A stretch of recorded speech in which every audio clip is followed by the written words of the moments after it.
GERD. Nah, terus gimana dok cara aplikasinya untuk bahan-bahan makanan tadi itu? Ya, karena apa? Karena yang namanya makanan yang baik, tapi kalau cara aplikasinya kurang baik, tentunya jadinya juga nggak baik ya. Apalagi kalau kita mau menjadikan ini adalah functional food, makanan yang punya fungsi untuk tubuh kita. Yang pertama yang perlu diperhatikan apa? Adalah proses pengolahan tentu ya. Jadi gimana untuk proses tadi pisang, kemudian tempe, kemudian makanan-makanan sayuran hijau dan lain-lain. Pertama boleh dikukus ya, kemudian ditumis juga fine, nggak ada masalah. Dipanggang pun juga oke ya. Jadi dipanggang ini beda ya sama dibakar ya. Kalau dibakar sebenarnya kurang saya sarankan, tapi kalau dipanggang very oke. Atau misalnya mau dibuat sup. Ya, misalnya kita tadi sayurnya mau dibuat sup, sayur bening, itu juga boleh, nggak ada masalah. Yang kedua adalah kombinasi makanannya ya.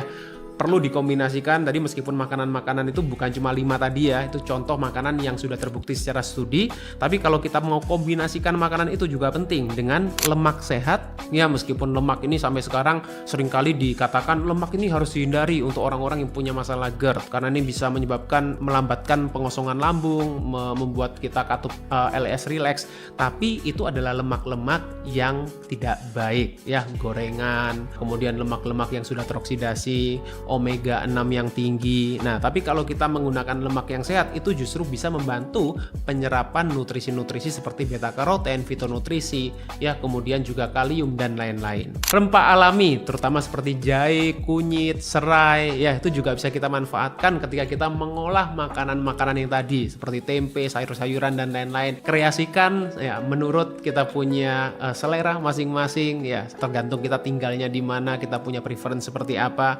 Dan yang ketiga, yang paling penting juga adalah frekuensi makan. Ya, banyak orang salah kaprah ya, berpikir bahwa kita makan makin sering makin baik. Ya, makan dengan frekuensi sering, porsinya kecil.